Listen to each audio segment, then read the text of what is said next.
Hello student, कैसे हैं आप सभी का स्वागत है आपके अपनी क्लास विद्या क्लासेस में। तो जैसे कि आप लोग जानते हैं, हम लोगों ने आरआरबी टेक्नीशियन ग्रेड 3 की जो साइंस की सीरीज चला रखी है, उसमें आज अपनी तीसरी क्लास है। पहली क्लास में मैंने आपको साइंस के कुछ बेसिक प्रीवियस क्वेश्चन कराए थे। कल फिजिक्स की क्लास थी, आज केमिस्ट्री की क्लास है। तो मेरे भाई बिना देरी किए फटाफट सेशन स्टार्ट करते हैं मेरे भाई। ठीक है, पहला क्वेश्चन आपके सामने ये रहा। परमाणु संख्या दर्शाती है। परमाणु संख्या दर्शाती है, तो परमाणु संख्या क्या दर्शाती है? परमाणु संख्या प्रोटॉनों की संख्या को दर्शाती है। क्या दर्शाती है? प्रोटॉनों की संख्या को। समझते हैं क्या है। एग्जाम्पल के लिए ले लेते हैं, मान लीजिए हमारे पास है 11 Na सोडियम। ठीक है, तो जो 11 लिखा है ना मेरे भाई, ये एटॉमिक नंबर होता है। क्या होता है? ये एटॉमिक नंबर होता है, परमाणु संख्या होती है। ये हमें दर्शाता है कि आपके सोडियम परमाणु में कितने इलेक्ट्रॉन हैं और कितने प्रोटॉन हैं। यानी कि 11 इसमें इलेक्ट्रॉन है और 11 ही इसमें प्रोटॉन है। इलेक्ट्रॉनों की संख्या प्रोटॉनों की संख्या क्या होती है? बराबर होती है। क्या होती है भैया? बराबर होती है। ये बात आपको ध्यान में रखनी है। ये एटॉमिक नंबर ही आपकी पीरियोडिक टेबल में आपके तत्व की स्थिति को बनाए रखता है। पीरियोडिक टेबल में सोडियम 11वें नंबर पर उपस्थित होगा। ठीक है जी, ये इसकी कहानी हो गई। ठीक है, यहाँ पर नंबर ऑफ न्यूट्रॉन्स की बात करते हैं। तो न्यूट्रॉन्स क्या हैं, उसके लिए हमें पता होना चाहिए कि हमारे पास एटॉमिक मास कितना है। तो ये याद होनी चाहिए। एटॉमिक मास होता है सोडियम का 23। अब नंबर ऑफ न्यूट्रॉन्स निकालने के लिए हमें क्या करना होगा? हमें पता होता है कि भैया जो एटॉमिक मास है उसको ए से रिप्रेजेंट करते हैं, वो number of protons plus number of neutrons के बराबर होता है। मेरे भाई यहाँ पर नंबर ऑफ न्यूट्रॉन्स है आपके पास 23, प्रोटॉन है 11 प्लस n। मैथ के स्टूडेंट आप हैं, 23 में से 11 घट जाएगा। नंबर ऑफ न्यूट्रॉन्स आ जाएंगे यहाँ पर आपके 3 में से 1 गया 2, 2 में से 1 गया 1, 12। नंबर ऑफ न्यूट्रॉन्स आ जाएंगे 12। ये न्यूट्रॉन्स निकालने का तरीका है। क्लियर है दोस्त? आई होप तो समझ में आई होगी कहानी। ठीक है जी, चलिए। एटॉमिक मास मैंने बताया, ऊपर वाला जो नंबर होता है ये एटॉमिक मास होता है। यानी कि एटॉमिक मास कितना हो गया आपके एलिमेंट का, सोडियम का 23 हो जाता है। वैलेंसी क्या होती है? चलो वैलेंसी को भी देख लेते हैं मेरे भाई। मान लीजिए हमारे पास सोडियम 11 है, 11 Na हमारा है। ये फिर दिक्कत देने लगा भाई। चलिए यहाँ लिखते हैं 11 Na है। अब मैं इसको कॉन्फ़िगरेशन लिखूँ अगर इलेक्ट्रॉनिक कॉन्फ़िगरेशन, तो कुछ ऐसा लिखा जाएगा। पहले शेल में 2 इलेक्ट्रॉन, दूसरे में 8 इलेक्ट्रॉन और अंतिम शेल में बच गया 1 इलेक्ट्रॉन। तो मेरे भाई अगर अंतिम शेल में या अंतिम कोश में जितने इलेक्ट्रॉन होते हैं, कुछ लोग उसे ही वैलेंसी मान लेते हैं। मेरा मानना कुछ और है। मेरा मानना यह है कि अगर अंतिम शेल में 1 से लेकर 3 तक इलेक्ट्रॉन है, ठीक है, मतलब यहाँ पर 1 2 या 3 आ रहा है, तो यही वैलेंसी है। 1 2 या 3 ही वैलेंसी है। परंतु अगर 5 6 7 ये नंबर आ रहे हैं, तो वैलेंसी निकालने के लिए आपको 8 माइनस n फॉर्मूले का यूज़ करना पड़ेगा। जैसे मान लीजिए 5 आया आउटरमोस्ट शेल में, तो आपको 8 में से 5 घटाना पड़ेगा, 3 वैलेंसी होगी। ठीक है जी, ये कॉन्सेप्ट हो गया। 1 से 3 तक है तो कोई दिक्कत नहीं, लेकिन उससे ज़्यादा आ जाए, 5 से 7 तक आ जाए, ठीक है, तो क्या करना पड़ेगा? 8 माइनस n। अब आप कहोगे 4 क्यों ना लिया? सेम रूल लगेगा 4 पे। 4 जो होता है ना, असल में वो कार्बन परिवार के तत्वों के लिए आता है। इसको मैं अगले आने वाले क्वेश्चन में डिस्कस करूंगा। सारा एक मैं बता दूंगा तो बच्चा क्या कह लो, सबको तो खत्म कर दिया है ना। तो ये कॉन्सेप्ट होता है दोस्त। ठीक है, आशा करता हूँ आपको समझ में आया होगा। क्लियर है? Next, pH of neutral solution is. उदासीन विलयनों का पीएच मान कितना होता है? तो उदासीन विलयनों का पीएच मान मेरे भैया 7 होता है। कितना होता है? 7 होता है। ठीक है, मैंने आपको पहली क्लास में बताया था कि 1 से लेकर 14 तक हमारे पास पीएच वैल्यूज़ होती हैं। 7 का बीच में पड़ा हुआ आता है। 7 कैसा हो जाता है आपका? न्यूट्रल हो जाता है। 7 से कम वाले एसिडिक, 7 से ज़्यादा वाले बेसिक होते हैं। पीएच वैल्यू का फुल फॉर्म होता है पावर ऑफ हाइड्रोजन, यानी कि 1 से 7 तक या 7 से आगे जाने पर हाइड्रोजन आयन की मात्रा में चेंज आएगी, हाइड्रोजन आयन कंसंट्रेशन में चेंज आएगा, जिसकी वजह से जो अम्लता और क्षारीयता है उसमें परिवर्तन आता है। क्लियर हो गया? तो हमारा आंसर क्या हो गया दोस्त? 7 हमारा आंसर हो गया। नेक्स्ट, सल्फ्यूरिक अम्ल का सूत्र है, हलवा सवाल है मेरे भाई, H2SO4। HCl की बात करें हाइड्रोक्लोरिक एसिड, नमक का अम्ल भी कहते हैं, HNO3 नाइट्रिक एसिड, NaCl नमक का फॉर्मूला। HCl और HNO3 को अगर आप 3:1 के अनुपात में मिला दें तो इस रेशो को या इस विलयन को हम लोग क्या कहते हैं? एक्वा रेजिया कहते हैं। क्या कहते हैं? एक्वा रेजिया कहते हैं। ये इतना पावरफुल होता है कि आपके सोने तक की परत को पिघला सकता है। ठीक है, अगर हम H2SO4 और HNO3 को ले लें तो इन दोनों के मिलने से मेरे भाई एसिड रेन होती है। क्या होती है मेरे भाई? एसिड रेन होती है। वो आपसे सवाल पूछेगा एसिड रेन में कौन कौन से तत्व उपस्थित होते हैं, तो आप बताइएगा सल्फेट और नाइट्रेट, SO4 और NO3 आपके तत्व यहाँ पर प्रयोग होते हैं। आशा करता हूँ आपको समझ में आया होगा। नेक्स्ट क्वेश्चन पे चलते हैं। यस, अम्ल और धातु की अभिक्रिया में निकलने वाली गैस है। बढ़िया सवाल। जब भी कोई एसिड किसी मेटल या धातु से अभिक्रिया करता है मेरे भाई, तो हमेशा ध्यान रखना हाइड्रोजन गैस निकलती है। कौन सी गैस निकलेगी? हाइड्रोजन गैस निकलेगी हमेशा। क्लियर है? इसमें इतने कॉन्सेप्ट था। नेक्स्ट, ऑक्सीजन की संयोजकता होती है, देखिए संयोजकता वैलेंसी दोबारा आ गई। ऑक्सीजन की संयोजकता निकाल के दिखाता हूँ, आंसर हो जाएगा आपका 2। ठीक है जी, समझते हैं। ऑक्सीजन का एटॉमिक नंबर होता है दोस्त 8। इसका कॉन्फ़िगरेशन अगर मैं लिखूं तो 2,6 कि पहले शेल में 2 इलेक्ट्रॉन, दूसरे में 8 आ सकते हैं, लेकिन मेरे पास 6 बचे तो मैंने 6 रखे। अब बाह्य कोश में 6 इलेक्ट्रॉन है तो क्या वैलेंसी 6 हो जाएगी? लेकिन नहीं भैया, आपने कहा था 8 में से घटा दो, आपने कहा था 8 में से घटा दो, तो वैलेंसी क्या है मेरे भाई? 2 आई। ये कैसे आती है इसके लिए आपको प्रॉपर चैप्टर को समझना पड़ेगा, आऊँगा अभी आगे समझाऊँगा। ठीक है, तो आंसर क्या हो गया हमारा? 2 हो गया। नेक्स्ट, लोहे के जंग लगने की आवश्यकता है, लोहे के जंग लगने के लिए आवश्यक है वायु और नमी, यानी कि पानी और हवा दोनों की आवश्यकता पड़ेगी। किसी एक से काम नहीं चलेगा, किसी एक से काम नहीं चलेगा। क्लियर है बॉस? बहुत बढ़िया। चलो और समझते हैं। लोहे पर जंग लगना क्या कहलाता है आपका? Rusting of iron, rusting of iron कहलाता है। इसी को हम लोग सामान्य भाषा में इंग्लिश में कोरोजन और हिंदी में संक्षारण कहते हैं, संक्षारण कहते हैं। ठीक है जी, अलग अलग चीज़ों पर अलग अलग संक्षारण होता है। जैसे लोहे पर जो जंग लगती है वो भूरे रंग की होती है। किस रंग की? भूरा। मैं आपसे पूछूं कॉपर पर संक्षारण होता है? हाँ जी होता है। किस रंग का मेरे भाई? हरे रंग का। मैं आपसे पूछूं चांदी Ag पर संक्षारण होता है? हाँ जी होता है। किस रंग का? काले रंग का। आपने काले रंग की अगर अंगूठी पहन रखी हो चेक करना, तो सॉरी सिल्वर की अंगूठी पहन रखी हो चेक करना, काले हुई होगी। क्लियर है? आगे चले जाए। बहुत बढ़िया। पदार्थ की मात्रा की ऐसा इकाई क्या है? तो पदार्थ की मात्रा नापी जाती है मोल्स में। ठीक है जी, नंबर ऑफ मोल्स में इसको नापा जाता है। NaCl किसका उदाहरण है? मैंने आपको बताया NaCl नमक होता है। ठीक है, अब यहाँ इसने बॉन्ड पूछ लिया मेरे भाई, तो NaCl के बारे में और या बॉन्डिंग के बारे में थोड़ी डिस्कशन कर लेते हैं। NaCl समझिए, यहाँ पर Na जो है ना भैया वो धातु है। क्या है मेरे भाई? धातु। और Cl जो है ना मेरे भाई वो अधातु है। क्या है मेरे भाई? अधातु। क्लियर है? हाँ जी है। धातु अधातु के बीच में जब आपसी संबंध बनता है तो मेरे भाई आयनिक यौगिक का निर्माण होता है। ये बात ध्यान रखिएगा। बिकॉज ट्रांसफर ऑफ इलेक्ट्रॉन, इलेक्ट्रॉनों के स्थानांतरण के कारण ऐसा होता है मेरे भाई। किसी कारण मेरे भाई? स्थानांतरण के कारण ऐसा होता है। टॉपिक है कोवैलेंट बॉन्ड। मेटल और मेटल के बीच में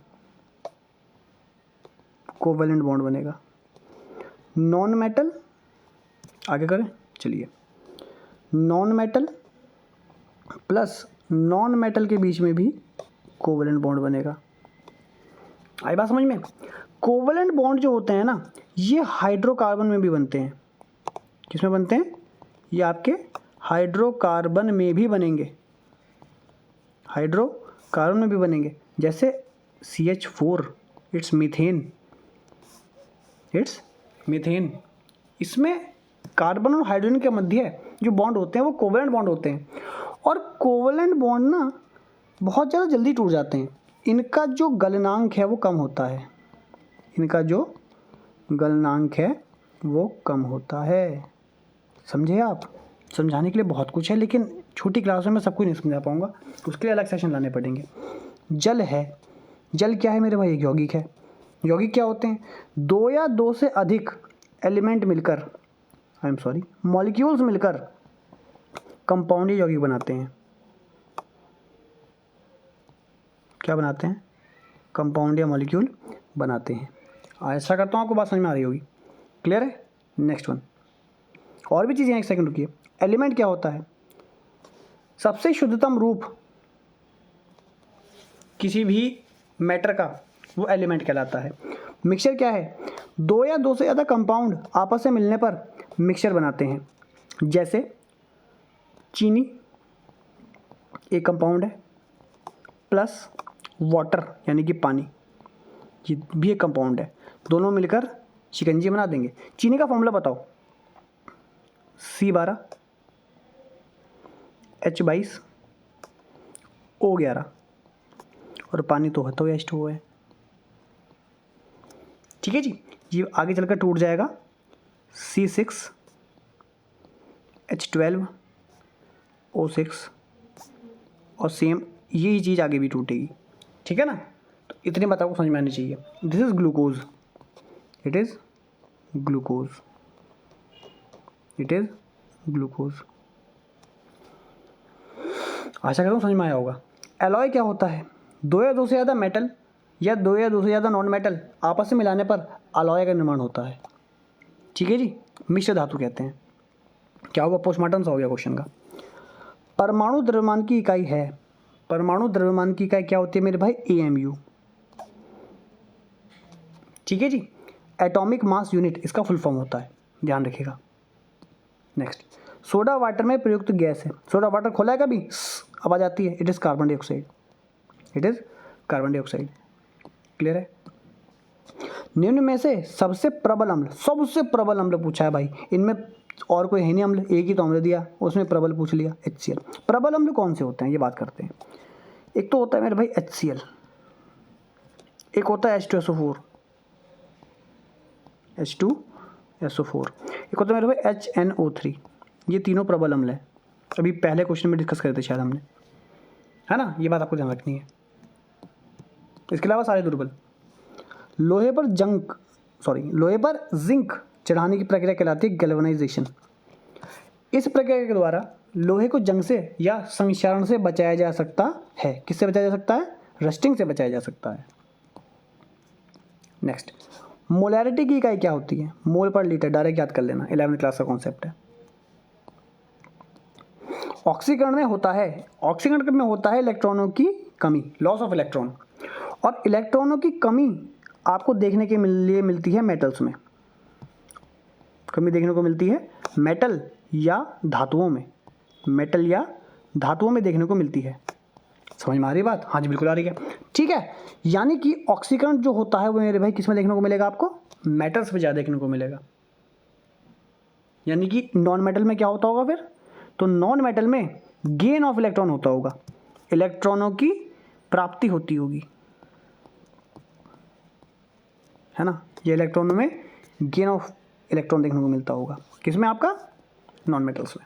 ठीक है जी, समझ में आ रही बात? क्या इतना समझाओगे, इतने प्यार से समझ में आएगी। अपचयन का अर्थ है, अपचयन का क्या मतलब होता है? इलेक्ट्रॉन प्राप्त करना। ठीक है जी। अपचयन को ही रिडक्शन कहा जाता है, या फिर हाइड्रोजन से अभिक्रिया करना भी अपचयन ही कहलाता है। ठीक है जी। इलेक्ट्रॉन प्राप्त होते हैं। इलेक्ट्रॉन प्राप्त होने का मतलब क्या हो गया? अभी बताया, नॉन मेटल, अधातु में ऐसा काम होता है मेरे भाई। इसीलिए अपचयन की क्रिया अधातुओं में देखने को मिलेगी। क्लियर हो रही कहानी? हाँ जी बिल्कुल हो रही होगी। साधारण नमक प्राप्त होता है समुद्री जल से, सबको पता है, ठीक है जी। समुद्री जल के लिए साधारण नमक के लिए महात्मा गांधी जी ने 1930 में एक सत्याग्रह किया था जिसका नाम था नमक सत्याग्रह। कहाँ से स्टार्ट हुआ था, कब स्टार्ट हुआ था? 12 मार्च 1930 को दांडी नामक यात्रा शुरू हुआ था। अरे यार क्या था उनके रहने का स्थान? पोरबंदर से स्टार्ट हुआ था, है ना। और 6 अप्रैल 1930 में दांडी नामक स्थान पर पहुंचकर नमक कर उन्होंने तोड़ दिया था। नमक को सबके लिए फ्री घोषित कर दिया था, मतलब विदाउट टैक्स। कठोर जल में लवण होते हैं। कठोर जल में कौन कौन से लवण होते हैं? तो कैल्शियम और मैग्नीशियम के लवण होते हैं दोस्त, ये ध्यान रखिएगा डायरेक्टली कठोर जल में। अम्ल क्षार टिट्रेशन में प्रयुक्त सूचक है, यानी अम्ल क्षार की जानकारी देने के लिए कौन सा सूचक प्रयोग करेंगे? ऑप्शन में एक ही तो सूचक है, इट इज़ फिनोल्फ्थीलीन, जो कि एक रासायनिक सूचक है, केमिकल है एक प्रकार का। एवोगैड्रो संख्या 6.022 इंटू 10 की पावर 23, भाई ये 10 की घात 23 लिखा है, 10 की घात 23 ऐसे, तो 6.022 इंटू 10 की पावर 23 ये एवोगैड्रो संख्या होती है। कार्बन के अपर रूप हैं, कार्बन के अपर रूप 2 होते हैं, डायमंड और ग्रेफाइट। डायमंड हार्डेस्ट फॉर्म होती है कार्बन की या किसी भी सब्सटेंस की। ग्रेफाइट पेंसिल में प्रयोग किया जाता है, ठीक है जी, कहाँ पर? पेंसिल में। इसके अलावा ग्रेफाइट का प्रयोग न्यूक्लियर रिएक्टर्स में भी किया जाता है मंदक के रूप में, ठीक है जी। डायमंड जो है, ठीक है जी, जो डायमंड है आपका, तो ये इधर का साइड नहीं चल रहा है इसको दिखाना पड़ेगा, ठीक है। डायमंड जो है ये विद्युत का कुचालक होता है, लेकिन जो ग्रेफाइट है, ग्रेफाइट ये विद्युत का सुचालक होता है, इसको पहनकर करंट लग सकता है। इलेक्ट्रॉन साझा करने से बनने वाला बंध है, इलेक्ट्रॉन साझा करने से सहसंयोजी बंध बनते हैं, ठीक है जी। साझा का मतलब क्या होता है? तुम मुझे दे दो, मैं तुमको दे दूं, ठीक है जी, इसे कहते हैं साझा करना, that is sharing of electrons. Next one 7 से कम पीएच दर्शाता है। अभी तो मैंने बताया 7 से कम क्या होते हैं मेरे भाई? एसिड होते हैं। 7 से कम क्या होते हैं मेरे भाई? एसिड होते हैं, ठीक है जी, कहानी समाप्त। नेक्स्ट, पृथ्वी की पपड़ी में सर्वाधिक तत्व है। पहले दिन जो क्लास हुई थी उसमें मैंने ये वाली बताई थी आपको बात कि पृथ्वी की पपड़ी में सर्वाधिक है ऑक्सीजन। सर्वाधिक क्या है मेरे भाई? ऑक्सीजन है। एलपीजी में मुख्यतः होता है, तो एलपीजी में कौन सी गैस मिलेगी भाई आपको? एलपीजी में आपको प्रोपेन और ब्यूटेन मिलती है। और अगर आपको ये जानना हो कि भैया एलपीजी में ये बताओ, एक मिनट, अरे यस, हाँ जी, एलपीजी में आपको ये जानना हो कि गंध किसकी वजह से आती है, तो मर्केप्टॉन नामक गैस की वजह से या एलिमेंट की वजह से आपको गंध मिलेगी सूंघने के लिए, ठीक है ना। कमरे के तापमान पर द्रव धातु है, यानी कि द्रव फॉर्मेट में धातु कौन सी है? एकमात्र है मरकरी। मरकरी को एरोप्लेन में ले जाना मना है, मैंने पहली क्लास में ही बताया था, एरोप्लेन में ले जाना मना है क्योंकि एरोप्लेन बना होता है एल्यूमिनियम का। एल्यूमिनियम मरकरी का सिंबल Hg से अभिक्रिया करके अमलगम बना लेता है। कौन बना लेता है? अमलगम बना लेता है, जिसकी वजह से एल्यूमिनियम में छेद हो जाता है। इमरजेंसी लैंडिंग करनी पड़ जाएगी दोस्त, दिक्कत हो जाएगी।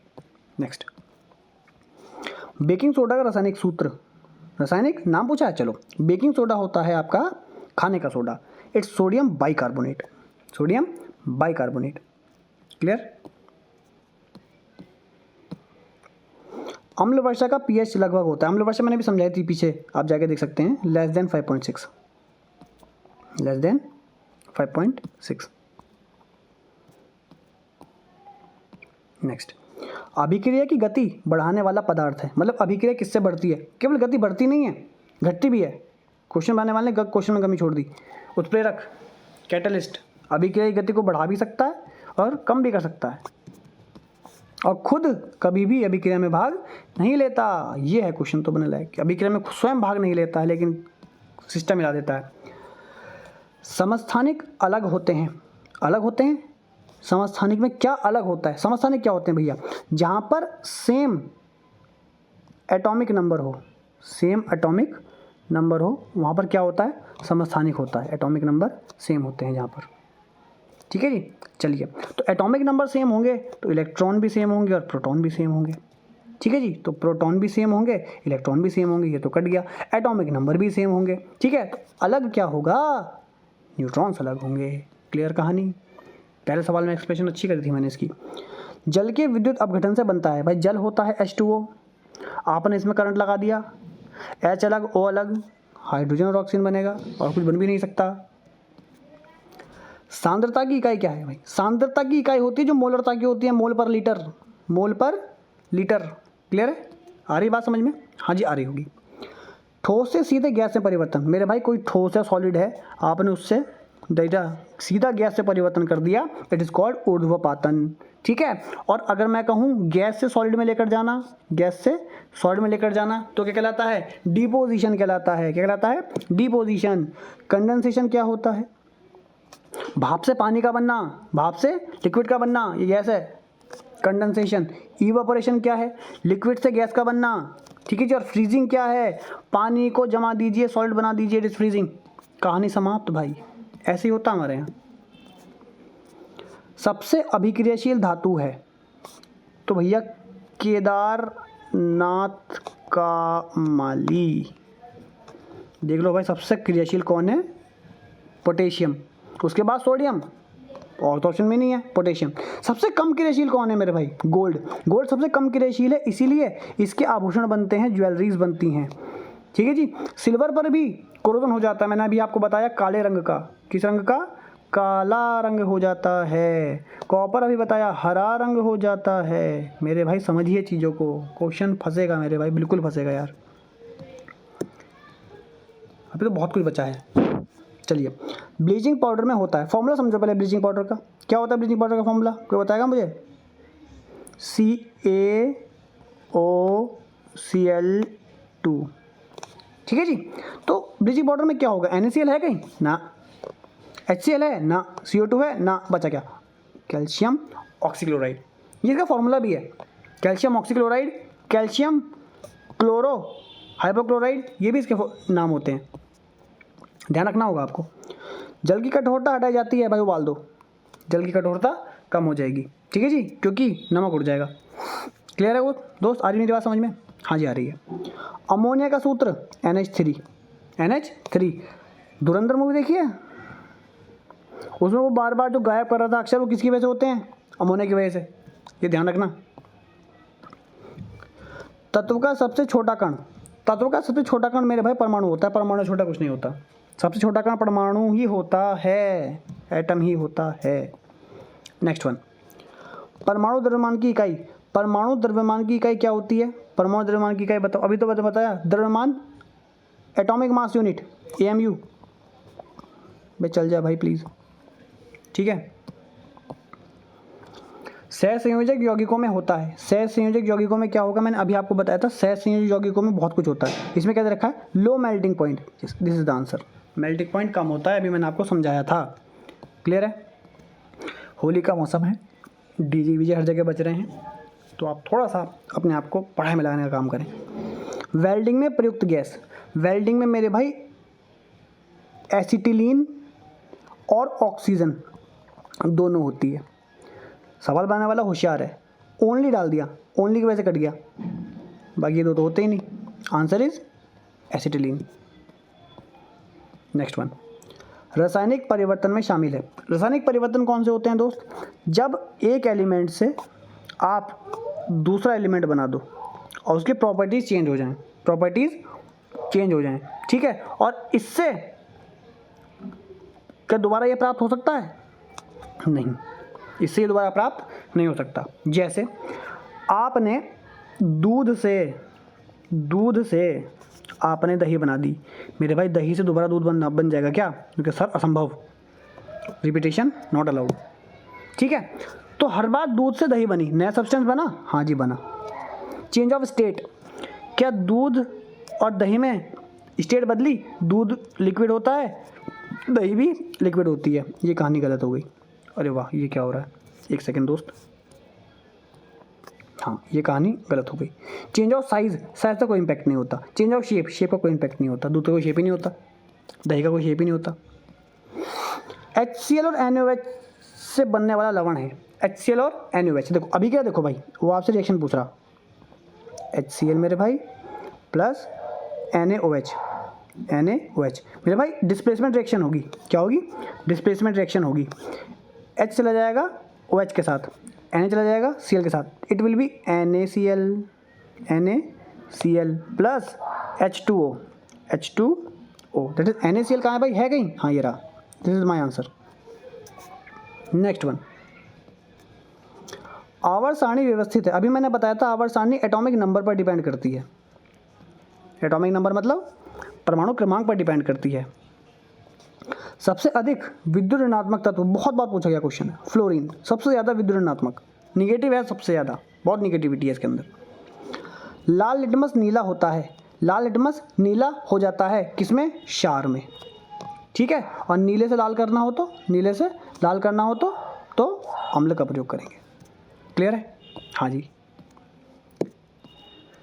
रासायनिक ऊर्जा संग्रहित होती है बंध में। इलेक्ट्रॉन्स में रासायनिक ऊर्जा नहीं होती, प्रोटॉन में नहीं होती, न्यूट्रॉन्स में नहीं होती, किस में होती है? केवल बॉन्ड्स में होती है। इजी क्वेश्चन था। वायु की अनुपस्थिति में अयस्क को गर्म करना, बढ़िया सवाल। Chapter 3 class 10th। आंसर हो जाए कैल्सिनेशन। वायु की अनुपस्थिति या वायु की कम मात्रा में अगर आप किसी अयस्क को गर्म कर रहे हो तो वो क्या कहलाता है? आपका कैल्सिनेशन कहलाता है। अयस्क या और क्या होती है? जमीन से जब कोई भी सब्सटेंस निकलता है दोस्त, उसको मिनरल कहते हैं, उसे मिनरल कहते हैं। मिनरल की थोड़ी सफाई कर लो, सफाई करने के बाद जो सब्सटेंस मिलेगा वही ओर्स होती हैं। ओर्स की रिफाइनिंग करके मेटल प्राप्त होती है। रिफाइनिंग ऑफ ओर्स के द्वारा मेटल प्राप्त होती है। अलग अलग इसके कॉन्सेप्ट्स होते हैं, अलग अलग इसके मेथड होते हैं। नेक्स्ट, उदासीनीकरण से बनता है, क्या बनता है? सॉल्ट और वाटर।